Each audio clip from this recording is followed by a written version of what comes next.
चलिए दोस्तों स्टार्ट करते हैं आज का प्रैक्टिस सेट। पहला क्वेश्चन आपके स्क्रीन पे ये रहा, ठीक है। चलिए बताएंगे दोस्तों, आप लोगों को बोला गया है कि बताइए 15 ये एटॉमिक नंबर किसका होता है, ये किसका होता है, ये किसका होता है, ये किसका होता है। तो आप लोगों को कुछ भी नहीं करना, बस 1 से 20 तक आप लोग याद रखिएगा, है ना। जैसे हाइड्रोजन का परमाणु क्रमांक होता है 1, हीलियम का होता है 2, लिथियम का 3, बेरिलियम का 4, बोरोन का 5, कार्बन का 6, नाइट्रोजन का 7, ऑक्सीजन का 8, है ना। तो आप लोग बताइए 15 किसका होता है। तो hydrogen, helium, lithium, beryllium, boron, carbon, nitrogen, oxygen, fluorine, neon, sodium, magnesium, aluminium, silicon. Silicon का होता है 14, 15 होता है दोस्तों किसका, फॉस्फोरस का। और फिर सल्फर का होता है 16, क्लोरीन का होता है 17, आर्गन का होता है 18। तो करेक्ट आंसर आप लोगों का क्या हो जाएगा, ऑप्शन नंबर बी हो जाएगा। Very good. चलिए आगे चलते हैं, नेक्स्ट क्वेश्चन पे बताएंगे दोस्तों। आप लोगों को 4 एग्जांपल दिए, 4 ऑप्शन दिए हुए हैं, आप लोगों को पहचानना है इसमें से फॉडर क्रॉप कौन सी है, चारा फसल कौन सी है। ऐसा नहीं है दोस्तों फसल का उत्पादन केवल हमारे लिए होता है दोस्तों, जो आप लोगों के गाय होती है, भैंस होती है, तो इनको जो चारा चाहिए होता है, तो इसके लिए भी तो फसल उगाई जाती है। तो कौन सी फसल ऐसी है जिसका इस्तेमाल होता है चारा के रूप में, बताओ। 4 आप लोगों को ऑप्शन दिए हुए हैं, तो क्या आप लोग मुझे सारे एग्जांपल्स बता सकते हैं जो एनसीईआरटी ने दिए हुए हैं। चलिए दोस्तों एग्जांपल याद रखिएगा फॉडर क्रॉप के, यानी चारा फसल के। एक तो हो जाएगा आप लोगों का बरसीम, तो ऑप्शन में ये दिया हुआ है क्या, बिल्कुल। इसके अलावा दोस्तों और एग्जांपल याद रखिएगा दोस्तों, ओट और सूडान ग्रास, जिसे हिंदी में सूडान घास भी बोलते हैं। इन सभी का इस्तेमाल किस में होता है, चारा फसल के रूप में होता है। अच्छा आप लोग मुझे एक चीज और बताइए, जो चारा फसल होती है, तो ये जो फसल होती है इनकी लंबाई ज्यादा होनी चाहिए, कम होनी चाहिए, बताओ। फसल ये लंबाई ज्यादा होनी चाहिए, कम होनी चाहिए। इनकी दोस्तों लंबाई ज्यादा होनी चाहिए, क्योंकि ज्यादा जब लंबाई होगी तो दोस्तों जैसे मान लो पत्तियां वगैरह भी काफी ज्यादा होगी, कुल मिला के आप लोगों को ज्यादा चारा मिलेगा, ठीक है। चलिए नेक्स्ट क्वेश्चन आपके स्क्रीन पे बताइए। एक तार से प्रति मिनट गुजरने वाले इलेक्ट्रॉनों की संख्या ज्ञात कीजिए यदि उस तार में प्रवाहित धारा इतनी है। देखिए एक वायर है, इस वायर में करंट कितनी फ्लो हो रही है, 500 मिली एम्पियर। मिली को बोलते हैं 10 की पावर -3, तो कुल मिला के 500 गुना 10 की पावर -3 एम्पियर इतनी करंट फ्लो हो रही है। और दोस्तों करंट फ्लो होने का मतलब क्या है, इसमें इलेक्ट्रॉन फ्लो हो रहा है, या मैं बोलूं चार्ज, जब आवेश प्रवाहित होता है तो इसे ही आप लोग बोलते हैं कि करंट फ्लो हो रही है। तो करंट की वैल्यू कैसे निकालते हैं कि कितना आवेश प्रवाहित हो रहा है, कितने समय में हो रहा है। तो अगर मैं आपको बोलूं कितना आवेश प्रवाहित हो रहा है तो कैसे निकालेंगे, I इंटू टी। तो अगर करंट का मान आप लोग लेंगे एम्पियर में, ठीक है, और समय का मान आप लोग लेंगे सेकंड में, तो आपको पता पड़ जाएगा कितना आवेश प्रवाहित हो रहा है। आवेश का मान आ जाएगा कूलम्ब में। तो पहले मुझे बताइए कितना आवेश प्रवाहित हो रहा है, तो I का मान दिया हुआ है 500 गुना 10 की पावर -3, और समय का मान कितना दिया हुआ है, 1 मिनट में पूछ रहा है, यानी 60 सेकंड में पूछ रहा है। तो बेसिकली आप लोगों का कुल आवेश इतना प्रवाहित होगा। अब एक इलेक्ट्रॉन पे कितना आवेश होता है, 1.6 इंटू 10 की पावर -19। 2 पे कितना होगा, 2 से गुना कर लो। मैं मान रहा हूं टोटल n इलेक्ट्रॉन फ्लो रहे हैं, तो n इलेक्ट्रॉन का आवेश कितना होगा, n गुना 1.6 गुना 10 की पावर -19। और ये कुल आवेश किसके बराबर है, 500 गुना 10 की पावर -3 गुना 60 के। बोलो यस और नो, बोलो।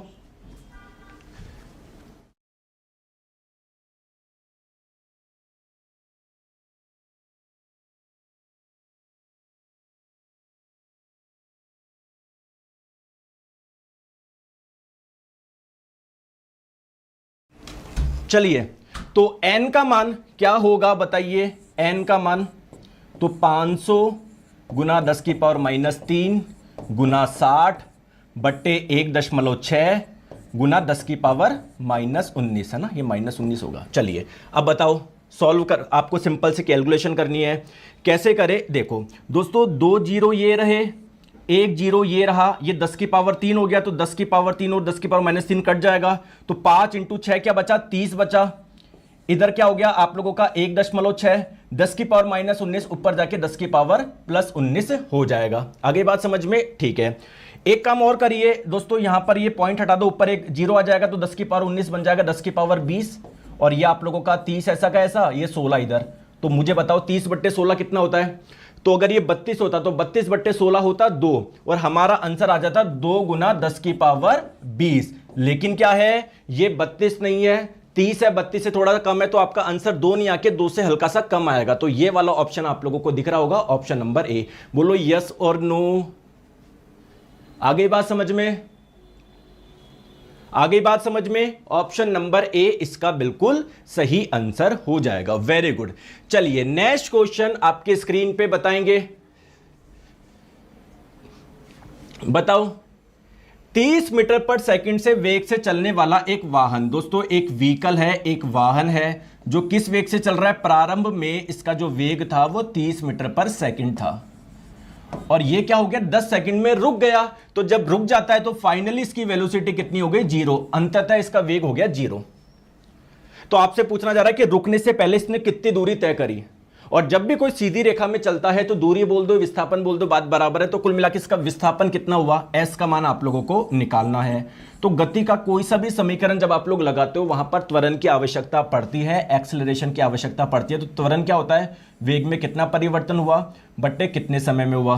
तो कितना परिवर्तन हो गया? 30 से हो गया 0, यानी कितना इसमें से ये माइनस करोगे, -30 का परिवर्तन हो गया। कितने समय में हुआ? 10 सेकंड में। तो त्वरण का मान कितना आ गया? -3 मीटर पर सेकंड स्क्वायर आ गया। क्लियर है? अब कोई सा भी समीकरण लगा लो, मैं ये समीकरण लगा लो, v² बराबर u² प्लस 2as। तो v का मान कितना है? 0, 0 का स्क्वायर करोगे 0 ही आएगा। u का मान है 30, 30 का स्क्वायर करोगे 900 आएगा, प्लस 2 इंटू त्वरण का मान है -3। तो s का मान कितना हो जाएगा बताइए? -900 बटे -6। तो ये माइनस से माइनस कटा, 6 कटा 3 से 2 बार में, 9 कटा 3 से 3 बार में, तो 300 बटे 2 यानी 150 मीटर आ जाएगा। कोई दिक्कत तो नहीं है? क्वेश्चन बन रहा है या नहीं बन रहा है ना? तो क्या 150 मीटर आप लोगों का आंसर आ रहा है? बिल्कुल सर आ रहा है। चलिए नेक्स्ट क्वेश्चन का आंसर आप लोग बताएंगे। बताइए। देखिए दोस्तों, कोई कोई व्यक्ति होते हैं जो कि कॉनकेव लेंस यानी अवतल लेंस का इस्तेमाल करते हैं चश्मे में। अवतल लेंस की फोकस दूरी होती है नेगेटिव। कोई कोई होते हैं जो कि कॉन्वेक्स यानी उत्तल लेंस का इस्तेमाल करते हैं, इनकी फोकस दूरी होती है पॉजिटिव। दोस्तों ऐसी कौन सी बीमारी है, मतलब जिसमें मान लो निकट की चीजें भी साफ नहीं दिखती, दूर की भी नहीं दिखती, मतलब दोनों ही कंडीशन हो रही है उसको, तो वो ऐसा चश्मा यूज करेंगे जिसमें दोनों लेंस यूज हो, कॉन्वेक्स भी कॉनकेव की, यानी पॉजिटिव फोकस दूरी वाला भी नेगेटिव वाला भी। इसको बोलते हैं बाईफोकल लेंस। तो बाईफोकल लेंस हम लोग कौन से व्यक्ति इस्तेमाल करेंगे? जो कि दोनों रोग से पीड़ित है। Correct answer option number A हो जाएगा। क्लियर है? चलिए बताएंगे। इनमें से कौन एक शुद्ध पदार्थ है, ये आप लोगों को बताना है। शुद्ध पदार्थ कौन सा है? तो देखिए दोस्तों, जो भी पदार्थ होता है या जो भी मैटर होता है उसको दो पार्ट में हम लोग बांट सकते हैं। कुछ पदार्थ होता है शुद्ध पदार्थ, जिसे आप लोग इंग्लिश में प्योर सब्सटेंस भी बोलते हैं, और कुछ होता है अशुद्ध पदार्थ जिसको मिश्रण यानी मिक्सचर के नाम से भी जानते हैं। तो ध्यान रखिएगा दोस्तों, जितने भी आपके एलिमेंट होते हैं, जितने भी तत्व होते हैं, वो सारे शुद्ध पदार्थ कहलाते हैं। जितने भी कंपाउंड यानी जितने भी यौगिक होते हैं वो सारे शुद्ध पदार्थ कहलाते हैं। तत्व कौन कौन से? Hydrogen, helium, lithium, beryllium, boron, carbon, nitrogen, oxygen, fluorine, neon, sodium, magnesium, aluminium, silicon, सारे शुद्ध पदार्थ है। ठीक है? जितने भी यौगिक है वो भी शुद्ध पदार्थ है। यौगिक किसको बोलते हैं? जो कि 2 या 2 से अधिक तत्वों से मिलकर बना हो, जैसे H2O हो गया, H2SO4 हो गया, CO2 हो गया। आगे बात समझ में? बोलो। जैसे मीथेन, इसका फॉर्मूला ये होता है ना, तो ये 2 तत्वों से मिलकर बना हुआ है, तो ये कंपाउंड है। तो जितने भी कंपाउंड होते हैं वो आप लोगों के सारे शुद्ध पदार्थ ही कहलाएंगे। आगे बात समझ में? बोलो यस और नो। करेक्ट आंसर आप लोगों का ऑप्शन नंबर बी हो जाएगा। चलिए नेक्स्ट क्वेश्चन आपकी स्क्रीन पे बताएंगे। क्वेश्चन आपकी स्क्रीन पे है, कुछ आपको मेटल दी गई है और उन मेटल के बारे में कुछ बातें बताई गई है, आप लोगों को मिलान करना है। बताइए। देखिए दोस्तों, कुछ मेटल काफी सॉफ्ट होती है, इनको चाकू से भी काट सकते हो। लोहे को काट सकते हो क्या? नहीं। कॉपर को नहीं, एल्यूमिनियम को नहीं। किस किस को? लिथियम हो गई, सोडियम हो गई, पोटेशियम हो गई, तो इनको चाकू से भी काट सकते हैं। तो सी आप लोगों का मैं आर से मिला दूं? जी सर। दोस्तों मरकरी इकलौता ऐसा मेटल है, इकलौता ऐसा धातु है कि जो नॉर्मल टेम्परेचर पे तरल अवस्था में होता है। ठीक है? हालांकि किसी भी मेटल को आप लोग गर्म करोगे वो तरल अवस्था में आ जाएगा, लेकिन ये तो ऑलरेडी नॉर्मल टेम्परेचर भी तरल अवस्था में होता है। तो डी आप लोगों का पी से कनेक्ट हो जाएगा। चलिए दोस्तों, कॉपर को जब आप लोग रखते हो खुले में, तो एयर में जो ऑक्सीजन है, कार्बन डाइऑक्साइड है, इससे अभिक्रिया करके बन जाता है कॉपर कार्बोनेट, जो कि हरे रंग का होता है। मतलब इस पे हरे रंग की परत छट जाती है। अगर आप लोग उसे खुले में रखोगे तो बी आप लोगों का एस से कनेक्ट हो जाएगा। लोहे की आप लोग बात करो तो खुले में रखोगे तो इस पे जंग लग जाती है, जिसकी वजह से इसका कलर रेडिश ब्राउन हो जाता है, लाल भूरे रंग की एक परत जम जाती है। तो क्या मैं ए को क्यू से मिला दूं क्या? तो क्या आंसर होगा Q S R P, Q S R P, Q S R P. Option number B. बोलो बोलो बोलो बोलो बोलो बोलो। आगे बात समझ में क्लियर है या नहीं है? चलिए, वेरी गुड। नेक्स्ट क्वेश्चन आपके स्क्रीन पे ये रहा। बताओ कौन सा कोलाइड एक ठोस में तरल से बनी होती है? बताइए, ठोस में तरल घोल के क्या बनता है? तो कोलोइड अलग अलग प्रकार के होते हैं। कुछ कोलोइड होते हैं जो कि लिक्विड में लिक्विड घोलने से बनते हैं, कुछ आप लोगों के लिक्विड में सॉलिड घोलने से बनते हैं। एक कोलोइड ऐसा है जब आप लोग सॉलिड में यानी ठोस में जब तरल को घोलते हो तो ये आप लोगों का जो कोलोइड कहलाता है, इसे आप लोग बोलते हैं जेल। करेक्ट आंसर आपका हो जाएगा ऑप्शन नंबर बी। आ रही है बात समझ में? इसके 3 एग्जाम्पल दोस्तों याद रखिएगा। एक तो हो जाएगा जेली, एक चीज और एक बटर मक्खन। आगे बात समझ में? ये 3 एग्जाम्पल आप लोगों को याद रखने हैं। ठीक है, आ जाइए, इसका आंसर आप लोग बताएंगे। चलो, यहां पर आपको 4 रिएक्शन दी गई है, बताना है कौन सी रिएक्शन किस टाइप की है। देखो, आपको इनमें से सबसे इजी कौन सी लग रही है? सर ये तो काफी टफ लग रही है, ये भी टफ लग रही है, ये भी टफ। ये देखो, ये एक एसिड है, ये एक बेस है। जब भी किसी अम्ल और क्षार की अभिक्रिया करते हो, इस अभिक्रिया को क्या न्यूट्रलाइजेशन रिएक्शन बोलते हो, उदासीनीकरण अभिक्रिया बोलते हो क्या? तो एस आप लोगों का 3 से कनेक्ट हो जाएगा। एस आपका 3 से कनेक्ट होगा तो ये 2 ऑप्शन को आप लोग एलिमिनेट कर दो। बोलो, बात समझ में आ रही है नहीं आ रही है? चलिए दोस्तों, मीथेन को जब सूर्य के प्रकाश में आप लोग क्लोरीन के साथ में अभिक्रिया करवाते हो तो आप लोगों का क्या बन जाता है? HCl बन जाता है और ये बन जाता है। इस अभिक्रिया को क्या बोलते हैं? एनसीईआरटी ने बड़े बड़े अक्षरों में लिखी हुई है, इस अभिक्रिया को सब्स्टिट्यूशन रिएक्शन यानी प्रतिस्थापन अभिक्रिया बोलते हैं। सब्स्टिट्यूशन रिएक्शन बोलते हैं इस वाले को। क्लियर है? इतनी बार मैंने आप लोगों को बता दिया है। तो क्या मैं R को 2 से कनेक्ट कर दूं? R दोस्तों 2 से कनेक्ट होते ही आप लोगों का ऑप्शन नंबर सी आ गया। बाकी को चेक करने की जरूरत ही नहीं है। हालांकि दोस्तों बाकी के बारे में भी मैं आप लोगों को बताता हूं। चलो इसको देखो दोस्तों, ये क्या है? एथीन है, या मैं बोलूं अनसैचुरेटेड हाइड्रोकार्बन है। अनसैचुरेटेड क्यों बोल रहा हूं? यहां पर कार्बन कार्बन के बीच में सिंगल बॉन्ड है। तो जब भी किसी अनसैचुरेटेड हाइड्रोकार्बन यानी असंतृप्त हाइड्रोकार्बन की रिएक्शन करवाते हैं हम लोग हाइड्रोजन गैस के साथ में निकल की प्रेजेंस में, तो ये आपका सैचुरेटेड में बदल जाता है, संतृप्त में बदल जाता है। आगे बात समझ में? तो इसमें क्या, ये इस रिएक्शन को एडिशन रिएक्शन बोलते हैं, क्योंकि इसमें जब हाइड्रोजन ऐड होता है तब ये वाली अभिक्रिया होती है। तो क्या मैं Q को 1 से कनेक्ट कर दूं क्या? बोलो यस और नो। इस वाली अभिक्रिया को अगर आप ध्यान से देखोगे तो क्या बन रहा है? एस्टर बन रहा है। एस्टर की पहचान कैसे करें? यहां पर कार्बन और ऑक्सीजन के बीच में होता है डबल बॉन्ड। इस कार्बन से ऑक्सीजन जुड़ा होता है, इस ऑक्सीजन से कुछ कार्बन होते हैं, इससे भी कुछ कार्बन जुड़े होते हैं। तो ये बेसिकली एक एस्टर है, तो इसको एस्टरिफिकेशन रिएक्शन बोलते हैं। तो पी आप लोगों का 4 से कनेक्ट हो जाएगा। तो 4 1 2 3 4 1 2 3। बताओ कोई दिक्कत है क्या? आ रही है बात समझ में? कोई परेशानी, कोई दिक्कत है क्या? चले आगे। और देखो दोस्तों, मैं फिर से बता रहा हूं कि जो अनसैचुरेटेड हाइड्रोकार्बन होते हैं, असंतृप्त हाइड्रोकार्बन आप लोग किसको बोलते हैं? बताइए फिर से। जहां पर कार्बन कार्बन के बीच में सिंगल बॉन्ड या डबल बॉन्ड हो तो इनको अनसैचुरेटेड यानी असंतृप्त बोलते हैं। ये असंतृप्त है। तो जब आप लोग इसमें जोड़ते हो हाइड्रोजन गैस, ये अभिक्रिया होती है एक उत्प्रेरक की उपस्थिति में। या तो निकल का इस्तेमाल कर सकते हो या पैलेडियम का कर सकते हो, और फिर आप लोगों को क्या मिलता है? सैचुरेटेड यानी संतृप्त हाइड्रोकार्बन मिल जाता है ना? देखो कार्बन कार्बन के बीच में सिंगल बॉन्ड ना। क्या आप लोग मुझे बता सकते हैं क्या इस वाली अभिक्रिया को क्या बोलते हैं? इस वाली अभिक्रिया को बोलते हैं एडिशन रिएक्शन, योगात्मक अभिक्रिया, ठीक है, या संकलन अभिक्रिया भी बोलते हैं इसको। ठीक है, अब आप लोग मुझे एक छोटी चीज बताओ, इस वाली अभिक्रिया का इस्तेमाल कहां पर होता है? कौन मुझे बताएगा? इस वाली अभिक्रिया का इस्तेमाल कहां पर होता है? कौन मुझे बताएगा? बोलो बोलो, कहां पर होता है? ठीक है, तो जो वेजिटेबल ऑयल होते हैं, जो वनस्पति तेल होते हैं, इसको वनस्पति घी में कन्वर्ट करने के लिए ये वाली प्रक्रिया का इस्तेमाल होती है। वेरी गुड यार, बहुत बढ़िया, बहुत बढ़िया। चलिए दोस्तों, यहां पर आपको एक रिएक्शन दी गई है। क्या दिया गया है? C2H5OH को आप लोग गर्म कर रहे हो किसकी प्रेजेंस में? इस KMnO4 की प्रेजेंस में। तो आप लोगों को मिल रहा है ये CH3COOH। अगर आप लोग ध्यान से देखोगे, यहां पर ऑक्सीजन केवल एक था, यहां पर दो है, यानी इसमें ऑक्सीजन जुड़ गया, यानी इसका ऑक्सीकरण हो गया। तो एथेनॉल के ऑक्सीकरण से एसिटिक एसिड मिलता है, हमको बात पता है और यहां पर देख भी पा रहे हो। तो ये ऑक्सीकरण किसी ना किसी ने तो करवाया होगा। तो कौन है यहां पर? सर यहां पर ये है, इसी ने करवाया है। तो जो ऑक्सीडेशन करवाता है या जो ऑक्सीडेशन करता है उसको बोलते हैं ऑक्सीडाइजिंग एजेंट, यानी ऑक्सीकारक। Correct answer option number B हो जाएगा।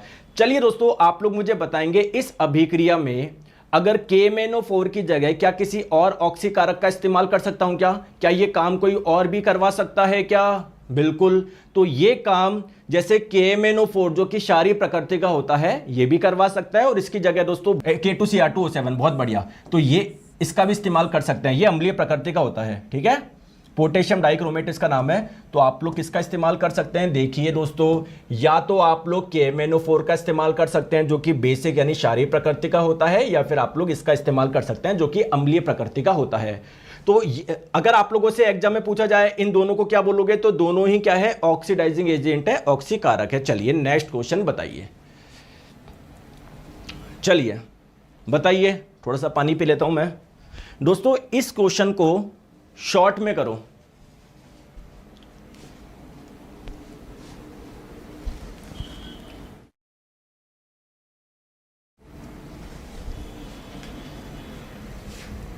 बताइए,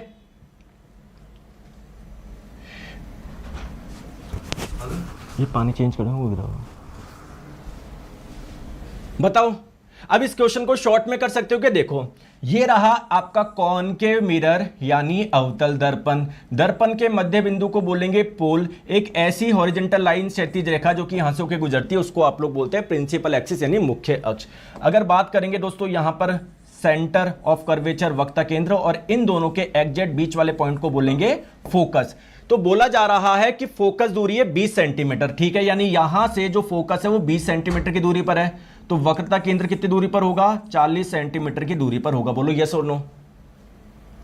अब आपने वस्तु को कहां पर रखा है? 30 सेंटीमीटर की दूरी पर रखा है, यानी कहीं ना कहीं F और C के बीच में रखा है। मैंने कितनी बार आप लोगों को बताया है कि जब भी किसी वस्तु को वक्रता केंद्र के राइट में कहीं पर रखोगे तो प्रतिबिंब बड़ा बनता है। तो अगर 1.2 सेंटीमीटर ऊंचाई है अगर वस्तु की है तो प्रतिबिंब की इससे ज्यादा होगी। तो दोस्तों ये तो नहीं हो सकता। बोलो बात सही है या नहीं है? आपको यह भी पता है जब फोकस या फोकस के लेफ्ट में कहीं पर वस्तु को रखते हो तो उसका प्रतिबिंब रियल बनता है यानी वास्तविक बनता है। वास्तविक प्रतिबिंब हमेशा उल्टा होता है। तो अगर कोई प्रतिबिंब उल्टा बनता है तो उसकी हाइट हम लोग लेते हैं नेगेटिव में, ना कि पॉजिटिव में। तो ये भी आप लोग हटाओ। तो अब ये दो ऑप्शन में आप लोग चूज कर सकते थे। अब तो दोस्तों पूरी कैलकुलेशन करनी पड़ेगी। अगर मान लो इसमें ऑप्शन नंबर बी में मान लो कुछ होता -0.4 तो हम लोग उसको हटा देते, एक को हटा दे, लेकिन अब तो सॉल्व करना पड़ेगा। अरे ये बात समझ में। तो u का मान क्या हो गया? u क्या होता है? दर्पण से वस्तु की दूरी। कितनी दूरी पर है? 30 सेंटीमीटर। u का मान हमेशा माइनस में लेंगे। तो और फोकस दूरी क्या होती है बताओ? कितनी दे रखी है? 20 सेंटीमीटर। कॉनकेव है, अवतल है, तो माइनस में लूंगा। दर्पण से प्रतिबिंब की दूरी को v बोलते हैं, तो v का मान निकालना है। करो सॉल्व। 1/f बराबर 1/u प्लस 1/v। तो f का मान है -20, तो 1/-20 लिखो, -1/20 लिखो, बात बराबर है। u का मान कितना है? -30, तो 1/-30 लिखो, -1/30 लिखो, बात बराबर है। ठीक है, चलो। तो 1/v का मान आ जाएगा 1/30 -1/20। तो एलसीएम लिया आपने 60, इधर आया 2, इधर आया 3, तो -1/60। तो 1/v का मान -1/60 आया, तो v का मान कितना आ गया? -60 आ गया। क्लियर है? मैग्निफिकेशन क्या होता है? Height of image upon height of object. इसका एक फॉर्मूला क्या होता है? -v/u। ठीक है, तो -v का मान है -60, u का मान कितना है? -30 है। तो ये हुआ 60/2, तो मैग्निफिकेशन का मान आ गया -2, है ना। तो जब हाइट ऑफ इमेज क्या हो जाएगा?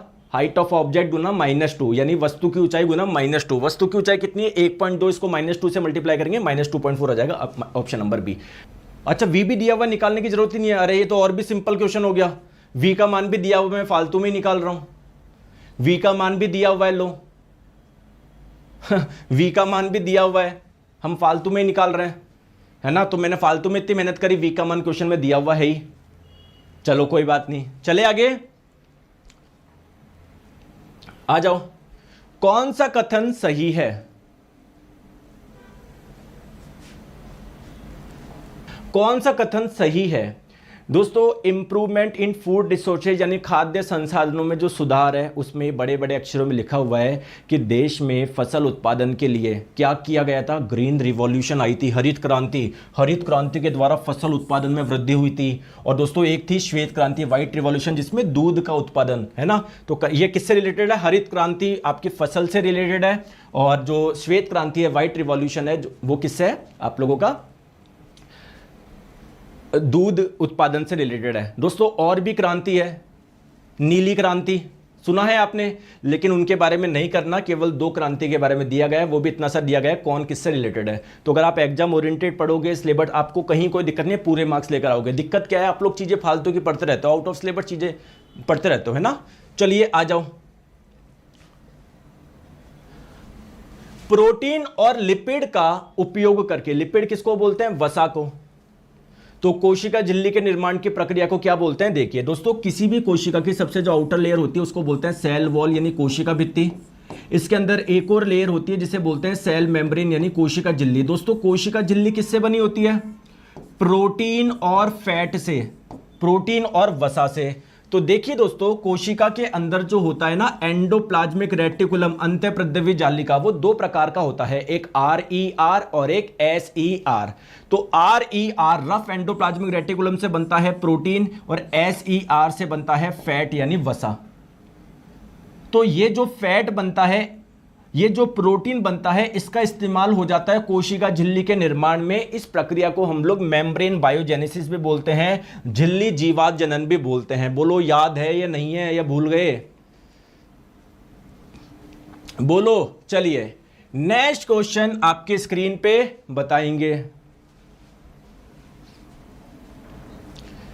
पौधों में वृद्धि कहां तक सीमित होती है? देखिए दोस्तों, अगर बात करें एनिमल और प्लांट में, काफ़ी डिफरेंस है, बहुत ज़्यादा डिफरेंस है।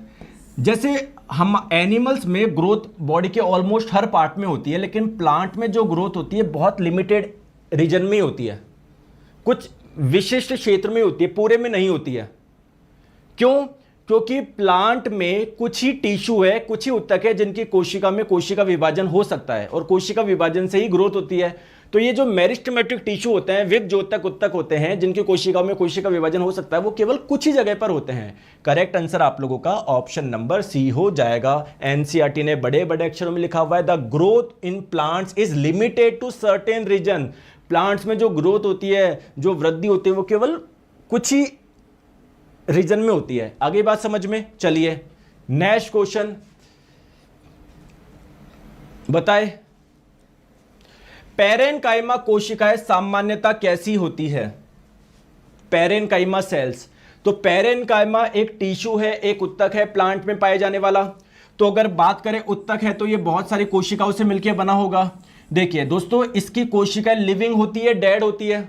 बताओ सर। इसकी कोशिकाएं होती है लिविंग, जीवित, ठीक है। दूसरी बात दोस्तों, कोशिका के चारों ओर जो लेयर होती है उसको बोलते हैं सेल वॉल, कोशिका भित्ति। इसकी कोशिका भित्ति पतली होती है, मोटी होती है? सर थिन होती है, पतली होती है। अगर हम लोग बात करें इनके कोशिकाओं के बीच में क्या गैप होता है क्या? हाँ, काफी ज्यादा गैप होता है, देख लो। लार्ज स्पेसेस बिटवीन सेल, कोशिका के बीच में स्पेस काफी ज्यादा होता है, तो ये हो नहीं सकता। डेड नहीं होती है, क्या लिविंग होती है क्या? बिल्कुल correct answer option number B. NCERT ने बड़े बड़े अक्षरों में लिखा हुआ है लिविंग सेल्स होती है।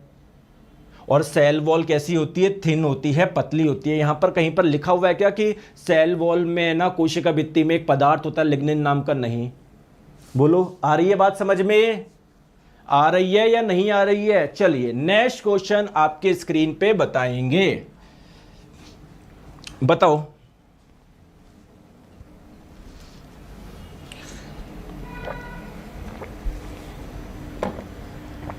बताओ,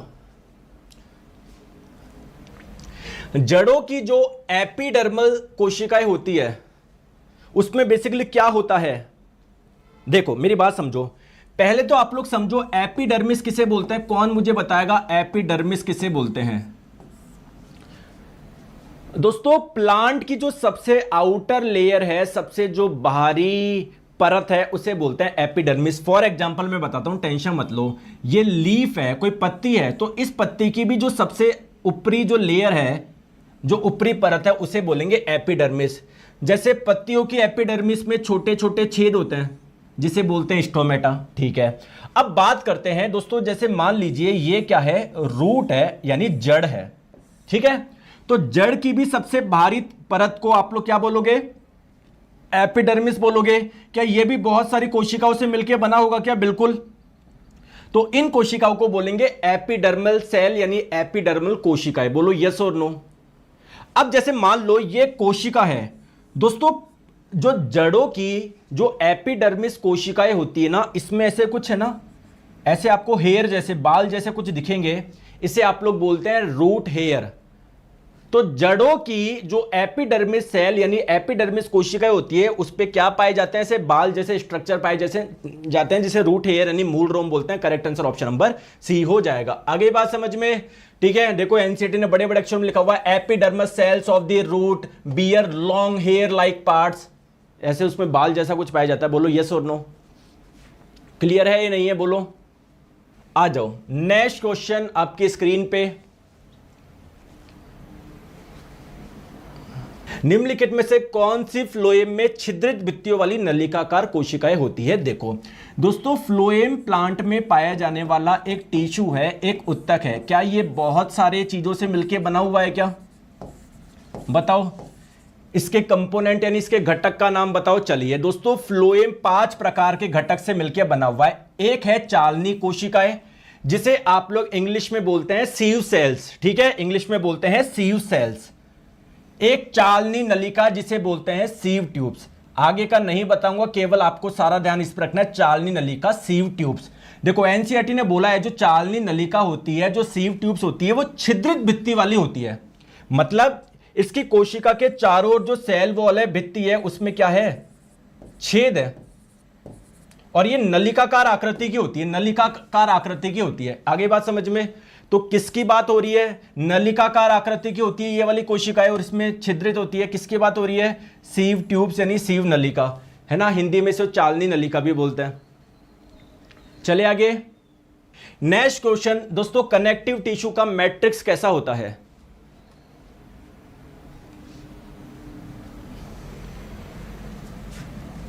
कनेक्टिव टिश्यू यानी संयोजी उत्तक। दोस्तों कोई भी उत्तक होता है वो बहुत सारी कोशिकाओं से मिलकर बना होता है। मतलब अगर कोई भी उत्तक हो, चाहे संयोजी उत्तक हो या कैसा भी हो, संयोजी उत्तक में जो कोशिकाएं होती है वो एक पदार्थ में होती है, एक पदार्थ में होती है। इस पदार्थ को हम लोग मैट्रिक्स के नाम से जानते हैं। अब जैसे आप लोगों को पता है बोन यानी हड्डी भी एक प्रकार का कनेक्टिव टिश्यू है, तो इसकी कोशिकाएं के बीच में जो मैट्रिक्स है वो सॉलिड स्टेट में होता है, ठोस अवस्था में होता है। ब्लड भी एक प्रकार का संयोजी उत्तक है, इसकी कोशिकाएं जिस मैट्रिक्स में होती है वो तरल अवस्था में होती है, प्लाज्मा। तो ये जो मैट्रिक्स है वो ठोस भी हो सकता है, तरल भी हो सकता है, जेली जैसा भी हो सकता है। ठीक है, करेक्ट आंसर आप लोगों का ऑप्शन नंबर डी हो जाएगा। क्लियर है क्या? आगे बात समझ में? बोलो यस और नो, बोलो यस और नो। चलिए नेक्स्ट क्वेश्चन आपके स्क्रीन पे बताएंगे। बढ़िया क्वेश्चन है। प्रतिरोधक होगा ये, प्रतिरोधक, प्रतिरोधक रजिस्टर। तो दोस्तों 3 रजिस्टर है, ये एक रजिस्टर है, एक प्रतिरोधक है, ये कोई दूसरा प्रतिरोधक है, ये कोई तीसरा प्रतिरोधक है। तीनों के ही प्रतिरोध का मान, जो रेजिस्टेंस का मान है वो 6 ओम है, 6 ओम है। अब आपने इनको जोड़ के एक त्रिभुज बना रहे हो। दोस्तों त्रिभुज कैसा होता है? ऐसा होता है ना, 3 भुजा वाली तीन भुजा से बंद आकृति को ट्रायंगल यानी त्रिभुज बोलते हैं। तो दोस्तों एक प्रतिरोधक ये रहा, एक प्रतिरोधक ये रहा, तीनों प्रतिरोधक को ऐसे जोड़ दिया कि एक त्रिभुज बन गया। ठीक है, तो इसका प्रतिरोधक 6 ओम, इसका 6 ओम, इसका 6 ओम। कोई भी 2 कोने ले लो, कौन जो आपकी इच्छा हो, बताओ कौन से लूं? एक मैं ये ले लेता हूं, जो आपकी इच्छा हो ले लो, आंसर सेम आएगा। एक आपका मैं ये ले लेता हूं, तो इस पॉइंट को मैंने मान लिया ए, इस पॉइंट को मान लिया मैंने बी। तो मैंने आपको बोला कि इन दोनों पॉइंट के बीच का प्रतिरोध बताओ, तो आप लोग बोलोगे कि ए और बी के बीच में तो सर 6 ओम हो गया, आंसर 6 ओम होगा। आप करोगे ऐसे, एग्जामिनर करेगा ऐसे। दोस्तों ए और बी के बीच में ये भी तो है, और हाँ यार सर, तो इनके बीच में बहुत सारे प्रतिरोध है, तो आप लोगों को समतुल्य प्रतिरोध निकालना है। कैसे निकाले? देखिए दोस्तों, चुन्नू लाल, ये ए पॉइंट हो गया, ये बी पॉइंट हो गया, तो ये आपका कहीं ना कहीं ये 6 ओम का एक तो पहले से था। अब यहां से आप लोग देखोगे एक सीरीज में है, एक श्रेणी में है, और जब भी कोई दो प्रतिरोध श्रेणी में होता है तो उनका प्रतिरोध कैसे निकालते हैं? समतुल्य। दोनों को जोड़ लो, 6 + 6 12, तो ये कहीं ना कहीं ये 12 ऐसे आ जाएगा। बोलो यस और नो। अब ये 6 और 12 एक दूसरे के पैरेलल है, एक दूसरे के समांतर है, तो जो दो प्रतिरोध समांतर में होते हैं उनका समतुल्य प्रतिरोध कैसे निकालते हैं? सिंपल सा फॉर्मूला लगा दो, दोनों को जोड़ दो, सॉरी दोनों को गुना कर दो, 6 × 12, और दोनों को जोड़ दो, 6 + 12 18 हो गया। तो 18 कटा 6 से 3 बार में 12/3 हो गया, 4 ओम। दोस्तों मजा आया नहीं आया? मजा आया या नहीं आया? बोलो बोलो, आया या नहीं आया? चलिए नेक्स्ट क्वेश्चन आपकी स्क्रीन पे बताइए। एक विद्युत परिपथ में 4 ओम और 8 ओम के दो रोधकों को या दो प्रतिरोधक को 12 वोल्ट की बैटरी के साथ श्रेणी क्रम में जोड़ा गया है, तो 10 सेकंड के प्रतिरोधक द्वारा उत्पन्न ऊष्मा क्या होगी? देखिए आपके पास में दो रजिस्टर है, दो प्रतिरोधक है। प्रतिरोधक का सिंबल ये होता है, तो एक प्रतिरोधक है जिसके प्रतिरोध का मान 4 ओम है, एक रजिस्टर, एक प्रतिरोधक है जिसके प्रतिरोध का मान क्या है? 8 ओम है। आपने श्रेणी में जोड़ दिया। अब आपने श्रेणी में यानी एक के जस्ट बाद में एक को जोड़ दिया। अब इसको आपने किससे जोड़ दिया? एक बैटरी से जोड़ दिया। बैटरी है 12 वोल्ट की। आगे बात समझ में? तो देखिए दोस्तों, क्या यहां से करंट निकलेगी? क्या बिल्कुल निकलेगी, निकलेगी, निकलेगी। पहले इसमें जाएगी, फिर वो ही करंट इसमें जाएगी। तो दोस्तों इस वाले रजिस्टर यानी इस वाले प्रतिरोधक में 10 सेकंड में कितनी हीट डेवलप होगी, ये आप लोगों को बताना है। 10 सेकंड में बताओ। तो पहले तो आप लोग मुझे ये बताओ, इससे करंट कितनी निकल रही है? कैसे निकाले? लगाओ V = I × R। कितने वोल्ट की बैटरी है? 12 वोल्ट की बैटरी। इससे निकलने वाली करंट को मैं I मान लेता हूं। टोटल रेजिस्टेंस कितना हो जाएगा? 4 + 8 12। तो करंट का मान कितना आ गया? 1 एम्पियर हो गया। तो यहां से करंट निकलेगी, निकलेगी 1 एम्पियर इसमें जाएगी, इसमें भी 1 एम्पियर जा रही है। अब ये जो एक रजिस्टर है, प्रतिरोधक है, जिसके प्रतिरोध का मान है 8 ओम, इसमें करंट कितनी फ्लो हो रही है? कितनी हो रही है? 1 एम्पियर हो रही है। अब हीट कितनी डेवलप होगी उसका फॉर्मूला लगा दो, I² × R × T। Current flow रही है इसमें 1 एम्पियर, 1 का स्क्वायर करोगे 1। इसका प्रतिरोध कितना है? 8। कितने समय में पूछ रहा है? 10 सेकंड में। तो 10 × 8 हो गया 80। और कितनी हीट का मात्रा क्या होता है? जूल होता है। तो correct answer option number C हो जाएगा। बोलो बात समझ में आ रही है क्या? आ रही है, नहीं आ रही है? C फॉर कैट है ना। अब ये C फॉर कैट कैसे बोल रहा हूँ? अभी क्या मेरी बेटी है ना, उसको मैं रात को जाके ABCD सिखाता हूँ मैं, कि A for apple, B for ball, C for cat, D for dog. तो मेरे को भी याद हो गया। देखो सुबह तो आपको ये पढ़ाता हूँ, घर जाके बच्चों को पढ़ाता हूँ। कितना लोड है मेरे पर। और आप ऐसे नहीं कि यार सर मेहनत कर रहे हैं, चुपचाप से पढ़ के सिलेक्शन ले ले। और तुमको पढ़ाना तो फिर भी आसान है, ये ABCD पढ़ाने में भाई साहब दिमाग के तोते उड़ जाते हैं मेरे। उसको बोलता हूँ मैं A फॉर, वो बोलती एप्पल, पता है एप्पल एप्पल बोलती है। एलिफेंट उससे बोला नहीं जाता। तो कितनी मैं उसमें ज़्यादा मेहनत लगती है। और वो तो तुम तो फिर भी कोर्स खरीद लोगे, वो तो बेचारे कोर्स भी नहीं खरीदेगी। तो ऐसे वो वाली खुशी भी नहीं है। चलो आ जाओ, नेक्स्ट क्वेश्चन आपकी स्क्रीन पे।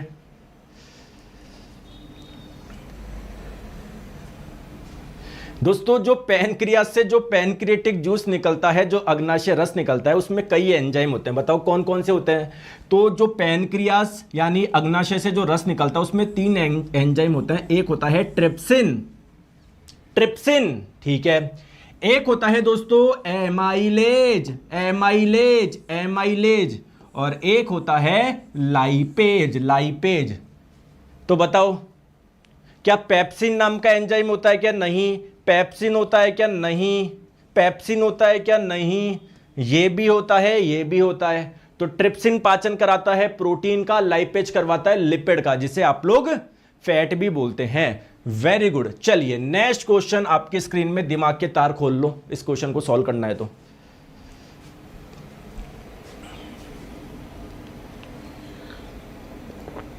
चलिए बताओ दोस्तों, इनमें से बाइसेक्सुअल फ्लावर कौन सा है, यूनिसेक्सुअल फ्लावर कौन सा है? देखिए यूनिसेक्सुअल फ्लावर, एक लिंगी पुष्प किसको बोलते हैं? जिसमें या तो केवल मेल पार्ट हो या केवल फीमेल पार्ट हो। ऐसे फ्लावर जिनमें मेल पार्ट भी होता है फीमेल पार्ट भी होता है उसे बोलते हैं बाइसेक्सुअल फ्लावर यानी द्विलिंगी फूल। तो दोस्तों बाइसेक्सुअल के दो एग्जांपल याद रखो, एक तो मस्टर्ड यानी सरसों, और एक हो जाएगा हिबिस्कस जिसे आप लोग गुड़हल भी बोलते हैं। तो क्या मैं इसको ई से कनेक्ट कर दूं? बोलो। ठीक है। एक लिंगी पुष्प किसको बोलते हैं? जिसमें केवल या तो मेल पार्ट होगा या फीमेल पार्ट होगा। एनसीईआरटी ने इसके दो एग्जांपल दिए हुए हैं, एक तो वाटरमेलन यानी तरबूज और एक पपीता। तो क्या मैं इसको पपीता से कर दूं क्या? दोस्तों इनमें से कौन सा है जो पत्तियों से प्रजनन करते हैं? तो एक प्लांट है जिसका नाम है ब्रायोफाइलम। तो दोस्तों ब्रायोफाइलम प्लांट की जो पत्तियां होती है, लीफ होती है, इसमें बीच बीच में क्या होता है? मार्जिन होते हैं।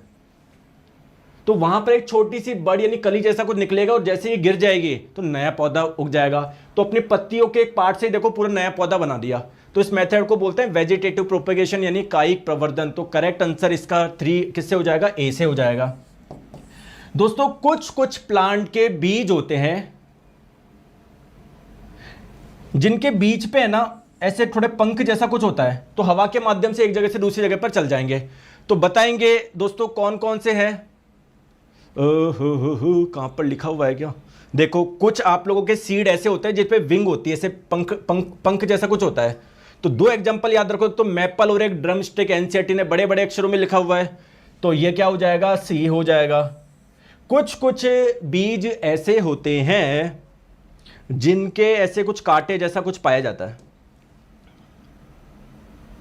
तो एनिमल की बॉडी से इजीली चिपक जाता है। तो एनिमल अगर मान लो कहीं पर एनिमल की बॉडी पे चिपक गया, अगर वो कहीं पर जाएगा हिलेगा तो उससे वो बीज गिर जाएगा। ठीक है, तो उसका एग्जांपल क्या हो जाएगा? जैंथियम, यूरेना। तो ये बी से हो जाएगा। बताओ क्वेश्चन कैसा लगा? EDA CB, option number B. बढ़िया क्वेश्चन था क्या? क्वेश्चन बढ़िया था क्या? ठीक है, चलिए आगे आ जाओ।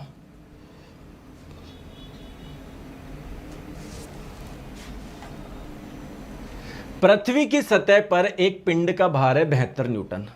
दोस्तों कोई पिंड है, कोई ऑब्जेक्ट है, इसका द्रव्यमान मैं m मान लेता हूं, तो उसका भार क्या हो जाएगा? mg हो जाएगा। और mg का मान दिया हुआ है 72 न्यूटन। कहां पर? पृथ्वी की सतह पर।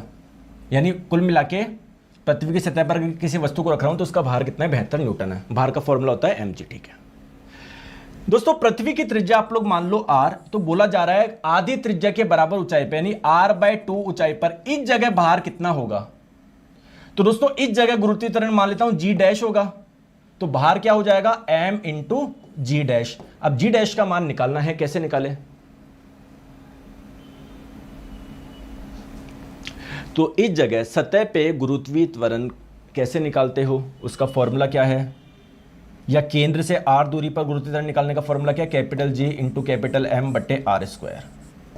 ठीक है, और केंद्र से ये कितनी दूरी हो गई टोटल? r + r/2 3r/2। तो वहां पर गुरुत्वीय त्वरण निकालने का फॉर्मूला क्या हो जाएगा? 3r/2 का स्क्वायर 9r²/4। तो कुल मिला के गुरुत्वीय त्वरण का मान कितना रह गया? देखो पृथ्वी की सतह पे इतना था और इस जगह कितना हो गया? 4/9 रह गया। तो भार भी कितना हो जाएगा? 4/9 हो जाएगा उसका। तो 72 का 4/9।